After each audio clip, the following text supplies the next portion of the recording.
जीतेगा कि नहीं आलोक चौरासिया? जीतेगा। भारत माता की। नरेंद्र मोदी, नरेंद्र मोदी, आलोक चौरासिया, आलोक चौरासिया। बहुत बहुत धन्यवाद।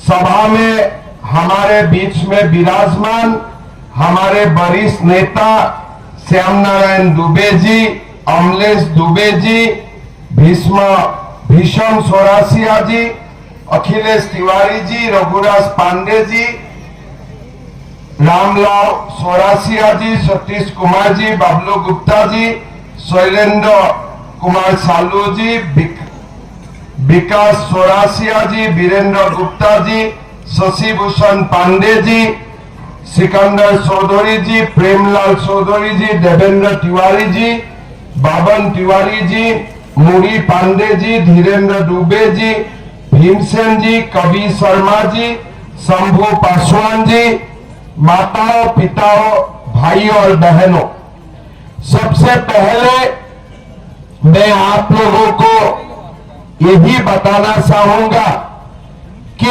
ये जो चुनाव है, ये चुनाव डाल्टनगंज का चुनाव नहीं है, एक विधानसभा का चुनाव नहीं है, ये पलामू का चुनाव नहीं है, ये पूरा चुनाव झारखंड को बसाने का चुनाव है। झारखंड में हमारा संस्कृति और सभ्यता को बसाने का चुनाव है। भाइयों और बहनों, बीते 4 महीना मैंने झारखंड को नजदीक से देखा। मैं कल्पना भी नहीं कर सकता हूं कि हमारे हिंदू संस्कृति का धरोहर, ये हमारे झारखंड में रामनवमी का जुलूस भी निकालने नहीं दिया जाते हैं, और जब मुहर्रम का जुलूस निकालते हैं तो जुलूस में भी हमारे भाइयों और बहनों का ऊपर भी अत्याचार किया जाते हैं। आज झारखंड का हालत क्या है, मैं खाली आपको एक छोटे बात बताऊंगा। आप लोग सारे बात आप लोगों का समक्ष आ जाएगा। हमारे झारखंड का जो संथाल परगना है, वहां में 1951 में हमारे कुल आबादी थे 23,22,292। इस आबादी का 90% हिंदू थे, 20,98,000 लगभग 21 लाख हिंदू थे, और खाली 9% मुसलमान थे। लेकिन 2011 तक ये सब कुछ बदल गया। हिंदू का आबादी घाट के 67% हुए, 90 से घाट के 67% हुए, आदिवासी का परसेंटेज 44 से घाट के 28% हुए, और मुसलमान भाइयों का संख्या बढ़ के 37% हुए, 9% से जाके 37% हुए। झारखंड हाईकोर्ट में सरकार को पूछे कि यही जो 51 सन में जो मुसलमान था, उनका बाल बच्चा क्या इतना हो सकता है? क्या यहाँ घुसपैठी आना शुरू हो चुका है? आज अगर आप साहेबगंज में देखें, जो 1951 में मुसलमान 20% थे, आज वहां में भी मुसलमान का जनगणना 35% तक बढ़े है। भारत सरकार बोल रहा है कि झारखंड में घुसपैठिया घुस रहा है, लेकिन ये जेएमएम और कांग्रेस सरकार घुसपैठियों का खिलाफ कुछ नहीं कर रहा है। क्यों? कारण वो जानते हैं घुसपैठिया उनका वोट बैंक है। वोट का लालच में, समता की लालच में ये आज हमारे झारखंड को घुसपैठियों का आगे, घुसपैठियों के लिए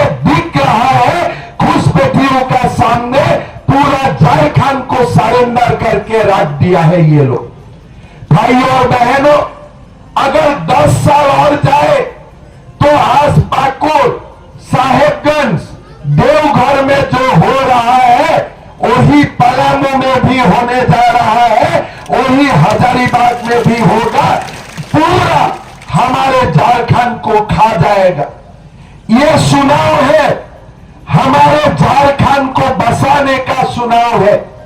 ये चुनाव झारखंड का अस्मिता की लड़ाई है। अगर भारतीय जनता पार्टी ये चुनाव जीतते हैं, हम सारे घुसपैठियों को सुन सुन करके यहां से भगाने का काम करूंगा, ये हमारा वादा है। भाइयों और बहनों, आज समझ सकता है कि आज ये जो सरकार है, ये सरकार के लिए रामनवमी ये इंपॉर्टेंट नहीं है। ये सरकार के लिए दुर्गा पूजा इंपॉर्टेंट नहीं है। ये सरकार हमारे समाज और हमारे संस्कृति का ये लोग हमेशा विरोध करते हैं। राहुल गांधी आते हैं, हिंदू समाज को बांटने का काम करते हैं। हमारे हिंदू समाज को ये लोग बांटना चाहते हैं। आप लोग हमेशा मान के चलिए, ये जो घुसपैठिया है ना, ये लोगों का कोई समाज नहीं है। ये लोग एक ही जगह में वोट डालेगा। ये लोग अपना एक वोट भी हमको नहीं देगा, किसी को नहीं देगा। हर वोट ये लोग जेएमएम और कांग्रेस को देगा। ये लोग क्या चाहते हैं? हमारा वोट बांटे, हम आपस में बांट जाए और घुसपैठिया जीत जाए। इसीलिए मोदी जी बोलते हैं, अगर हमारा समाज एक रहे तो हमें भी सेफ रहेगा, हम लोग भी सेफ रहेगा। इसीलिए हम बोलते हो एक रहना है और हमें सेफ रहना है। अगर हम लोग बात जाते हो ना, अगर हम लोग हिंदू समाज बात जाते हो, जैसा राहुल गांधी चाहते हैं, जैसे ये जेएमएम चाहते हैं, अगर हम लोग आपस में बात जाता हो तो हमारा समाज धीरे धीरे खत्म हो जाएगा। ये घुसपैठिया पूरा झारखंड को अपना कब्जा में ले लेगा, ये हमें समझना है। इसीलिए भाइयों और बहनों, ये चुनाव आलोक चौरसिया का चुनाव नहीं है। ये चुनाव बाबूलाल मरांडी का चुनाव नहीं है।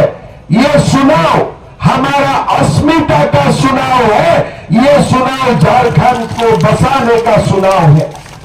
इसीलिए भाइयों और बहनों, वोट बांटना नहीं है, एक जगह में वोट देना है और बीजेपी का सरकार झारखंड में हमें जरूर बनाना है। इसलिए हमें मिलकर संघर्ष करना है।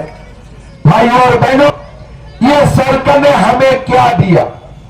आप याद है जब पिछले चुनाव में थे, ये चुनाव में हेमंत सोरेन क्या बोले थे कि मैं अगर शिबू सोरेन का मैं बेटा हूं तो मैं शिबू सोरेन का कसम खा के बोलता हूं कि मैं 5 लाख युवाओं को नौकरी दूंगा।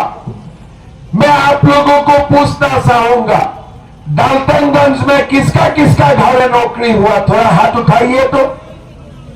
किसी का घर में नौकरी हुआ? उन्होंने क्या बोले थे कि अगर नौकरी नहीं होगा, जब तक नौकरी नहीं मिलेगा, तब तक ग्रेजुएट को 5,000 और पोस्ट ग्रेजुएट को 7,000 रुपया का भत्ता मिलेगा। किसको किसको भत्ता मिला? हाथ उठाइए। किसी को नहीं मिले तो आप बोलिए, क्या आप अपना पिताजी का नाम में झूठ का कसम खाएंगे? आप पिताजी का नाम में झूठ का कसम खाएगा?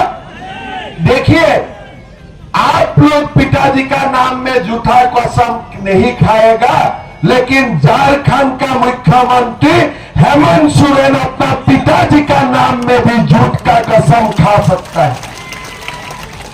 अगर एक व्यक्ति अपना पिता का नाम में झूठ का कसम खा सकते हैं तो उसका ऊपर हमें विश्वास करना चाहिए, हमें उनको दोबारा वोट देना चाहिए। जो व्यक्ति हमारे रामनवमी का जुलूस निकालने नहीं देता है, क्या हमें उनको वोट देना चाहिए? जो झारखंड में घुसपैठिया को निकालने नहीं चाहते हैं, क्या हमें उनको वोट देना चाहिए? भाई और बहनों, थोड़ा याद कीजिए, चुनाव का पहले हेमंत सोरेन क्या बोले थे कि हमारा बेटा बेटियों का शादी होगा तो उनको सोने का सिक्का मिलेगा, अगर सोने का सिक्का नहीं मिलेगा तो उनको 51,000 रुपया का सौगात मिलेगा। किसको किसको सोने का सिक्का मिला? हाथ उठाइए। तो किसी को नहीं मिला। वो बोले थे कि नहीं सोने का सिक्का दूंगा बोल के, बोले थे कि नहीं बोले थे? लेकिन आज सोने का सिक्का कहां गया? आप लोग जानते हैं सोने का सिक्का कहां गया? झारखंड का जितना सोने का सिक्का है सब आलमगीर आलम खा गया। पूरा आलमगीर आलम का घर में 35 करोड़ रुपया बरामद होते हैं और एक कांग्रेस का एमपी का घर में, हीरा साहू का घर में कितना रुपया बरामद होते हैं? 350 करोड़ रुपया। जो मेरा बेटा और बहू को सोने का सिक्का देना था ना, ये सारे सोने का सिक्का आलमगीर आलम अपना पेट में खा गया। पूरा झारखंड को लूट रहा है। कौन लूट रहा है? आलमगीर आलम लूट रहा है, इरफान अंसारी लूट रहा है। आज झारखंड में मैं गारुआ आया था, मुझको एक बेटा ने बोले कि दादा सोने का सिक्का तो ठीक है, लेकिन हेमंत सोरेन ने हमें बहुत सोने का सिक्का दिया। मैं बोला कितना, कैसे सोने का सिक्का दिया? बोले हमारा बालू का दाम सोने से भी ज्यादा कर दिया, इसीलिए सारा बालू सोना हो गया यहाँ में। ठीक बोला है कि नहीं बोला है? आपको बालू मिलते हैं? किसको मिलते हैं बालू? ये जेएमएम का दलालों ने पूरा बालू का ऊपर कब्जा करके रखा है कि नहीं रखा है? आप अगर गरीब एक ठेला बालू ले जाएगा तो आपको थाना जाना पड़ेगा, लेकिन ये जेएमएम का दलाल बालू उत्तर प्रदेश तक लेके जाके बिक्री कर रहा है। पुलिस चुपचाप है, पुलिस किसी को कुछ नहीं कर रहा है। मैं ठीक बात बोला हूं कि नहीं बोला हूं? ये बालू आपका है कि नहीं है? ये बालू हेमंत सोरेन का है कि आप लोगों का है? ये बालू ये इसीलिए बीजेपी ये बताना चाहते हैं कि हमारा चुनाव का बाद झारखंड में बीजेपी का सरकार बनेगा और पालामू का बालू हम फ्री कर देगा, हम मुफ्त देने का काम करूंगा, ये हमारा वादा है। भाई और बहनों, आज हेमंत सोरेन क्या बोलते हैं, मिथिलेश ठाकुर क्या बोलते हैं कि हम मैया सम्मान कर रहा हूं।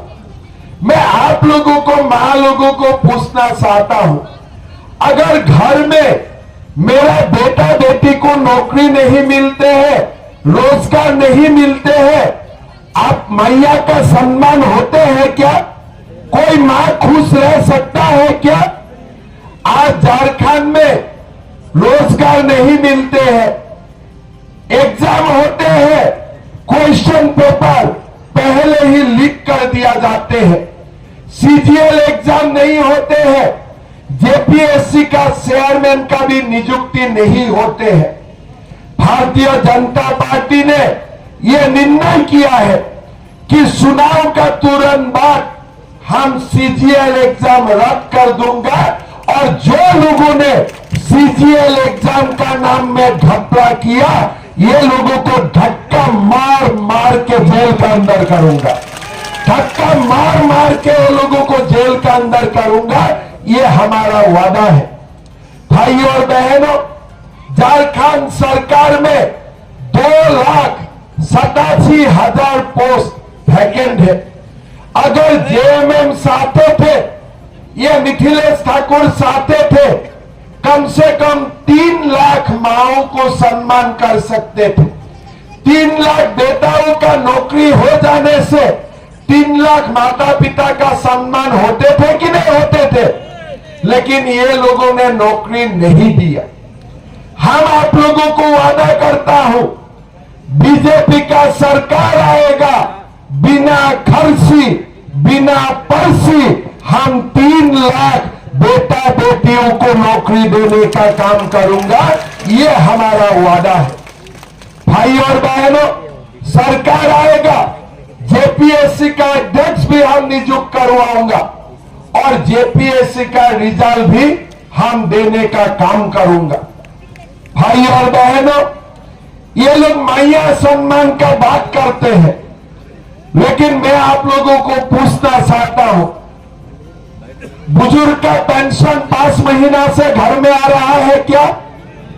सच बात बताइए, बुजुर्ग पेंशन मिल रहा है क्या? 5-6 महीना से बुजुर्ग का पेंशन आ रहा है क्या? ये लोग क्या कर रहा है, बुजुर्ग का पेंशन, सासू का पेंशन काट के वो पैसा अपना बहू को दे रहा है और घर में सास बहू का बीच में झगड़ा लगा दिया है। मैं ठीक बोला हूं कि नहीं बोला हूं? जो सासू ससुर का नाम में 1000 रुपया आने थे, वो 1000 रुपया बंद कर दिया और वही 1000 रुपया बहू और बेटी को दे रहा है, घर में झगड़ा लगा के बैठा हुआ है। नकली है कि नहीं ये लोग? आप लोग बताइए, कितना फरेब है ये लोग, कितना फ्रॉड है। पिता माता का पेंशन बंद करके बहू को बोल रहा है 1000 रुपया और मैया सम्मान कर रहा है। लेकिन हम आपको बताना चाहता हूं, हमारा सरकार आएगा, बुजुर्ग का पेंशन हम लोग 2500 रुपया कर देगा, ये हमारा वादा है।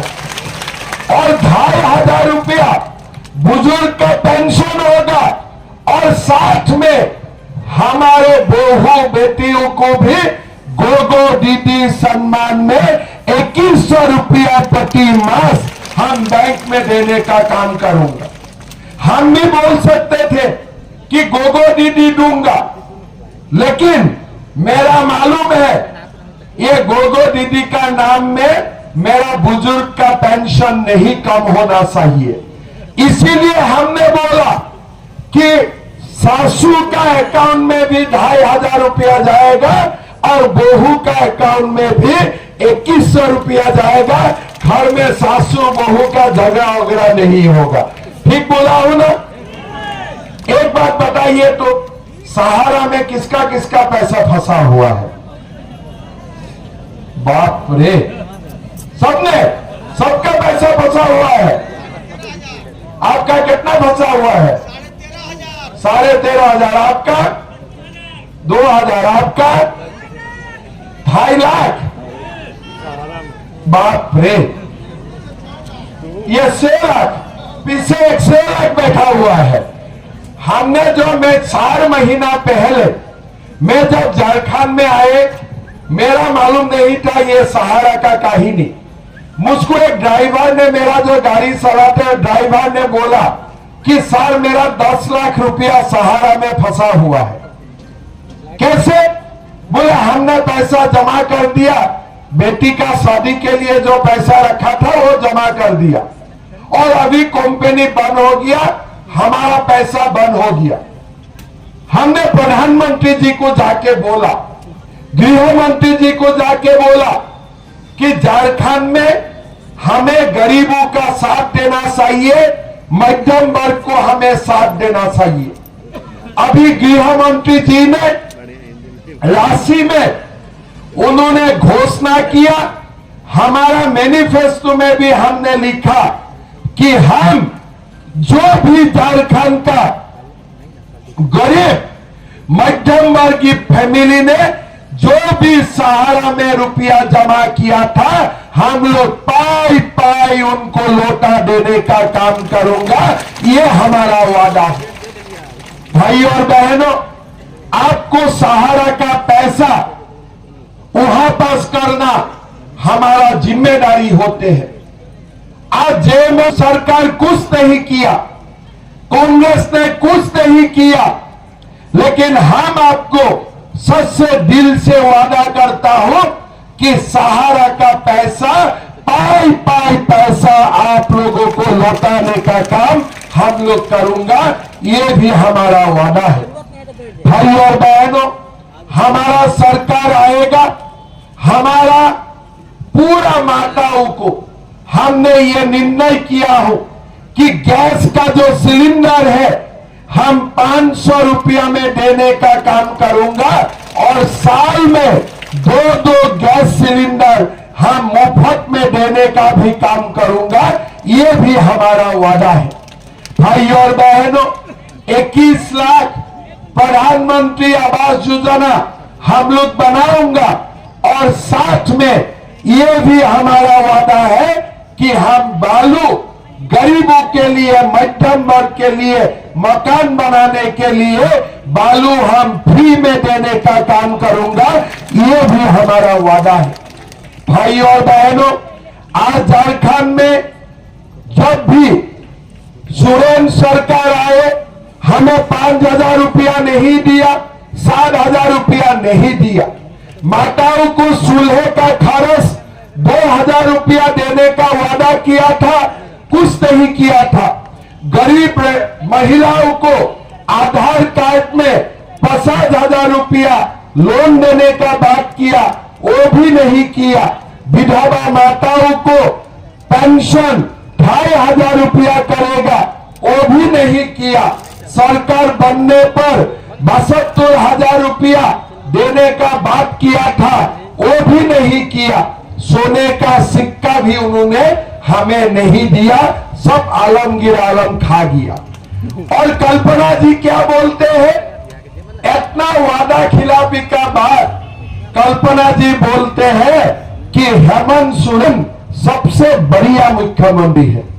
और हेमंत सोरेन क्या बोलते हैं, कल्पना सोरेन सबसे बढ़िया विधायिका है। हेमंत जी कल्पना जी का बारे में बोलते हैं, कल्पना जी हेमंत जी का बारे में बोलते हैं, जैसे एक दूसरे के लिए सिनेमा का शूटिंग हो रहा है ना।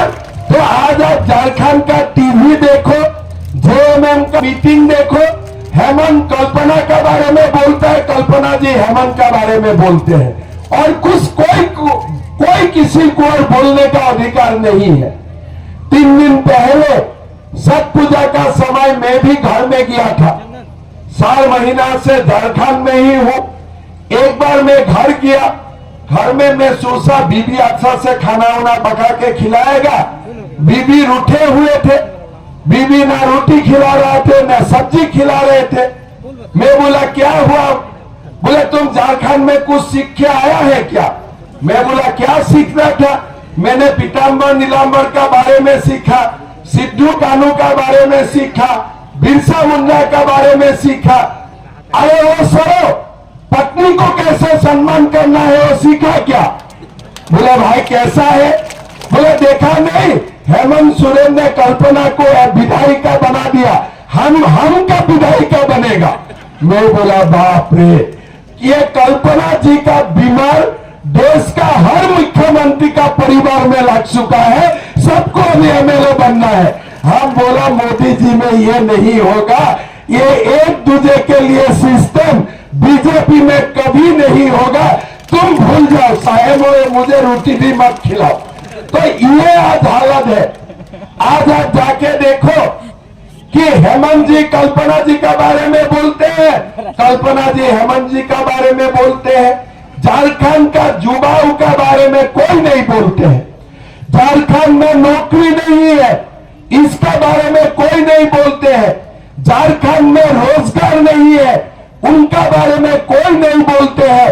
झारखंड में घुसपैठिया आ रहा है, उनका बारे में कोई नहीं बोलते हैं। खाली हेमंत जी कल्पना जी का बारे में बोलते हैं, कल्पना जी हेमंत जी का बारे में बोलते हैं। बस एक ही कहानी आज झारखंड में 4 महीना से चल रहा है। आप लोगों को ये सरकार में कौन बोल सकता है कि ये सरकार का दिन में हमारा गांव का विकास हुआ, हमारा मोहल्ला का विकास हुआ, हमारा समाज का विकास हुआ, हमारा पलामू का विकास हुआ।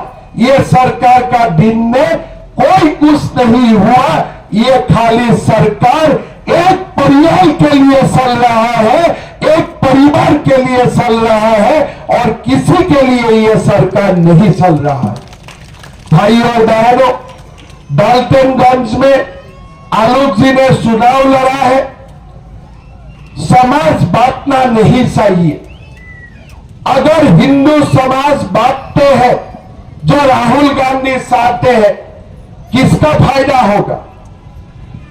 अगर हिंदू बांटेगा तो किसको फायदा होगा? आज आप लोग एक बात सोच लीजिए, अगर हिंदू समाज बांट जाएगा तो ये झारखंड घुसपैठियों का हाथ में चला जाएगा। हम ये झारखंड को बचा नहीं पाएगा। भाई और बहनों, आज हमें मोदी जी का नेतृत्व में हमें बीजेपी का सरकार बनाना है। झारखंड से घुसपैठियों को बाहर निकालना है और झारखंड का युवाओं को एक नया जीवन हमें देना है। इसीलिए भाई और बहनों, ये चुनाव हेमंत सोरेन का चुनाव नहीं है। ये चुनाव कल्पना सोरेन का चुनाव नहीं है। ये चुनाव मेरा बेरोजगार युवाओं का चुनाव है। उनको न्याय दिलाने का ये चुनाव है। ये चुनाव झारखंड से घुसपैठियों को निकालने का चुनाव है। ये चुनाव हमारे अस्मिता, हमारे संस्कृति को बचाने का ये चुनाव है। इसीलिए भाई और बहनों, हमें ऐसा सरकार बनाना है जो सरकार रामनवमी का जुलूस निकालने में माना नहीं करेगा। ऐसा हमें सरकार चाहिए जो सरकार हमें दुर्गा पूजा का विसर्जन में रोक नहीं लगाएगा। हमें ऐसा चुनाव चाहिए, सरकार चाहिए जो झारखंड से घुसपैठियों को बाहर निकालेगा।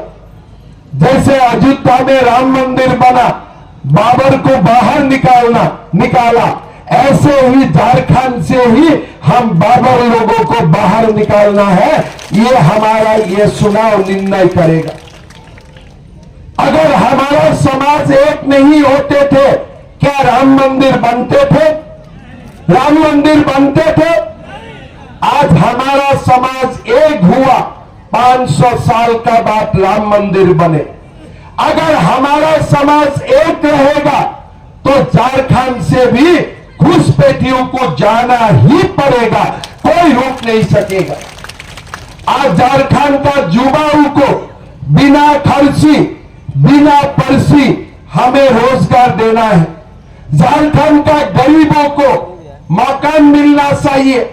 झारखंड का युवाओं को, झारखंड का पूरा सारे समाजों को एक अच्छा जीवन मिलना चाहिए। यह सरकार हमारा नहीं है। अगर कोई सोचते हैं कि कांग्रेस हमारा है, जेएमएम हमारा है, आप लोग गलतफहमी है। कांग्रेस और जेएमएम खाली घुसपैठियों के लिए है। हमारे सरकार हमारे लिए नहीं है। ये सरकार आलमगीर आलम का सरकार है। ये सरकार इरफान अंसारी का सरकार है। ये सरकार आप लोगों का, हम लोगों का नहीं है। इसीलिए भाई और बहनों, सब एक हो जाइए। आलोक चौरासिया को जिताना है।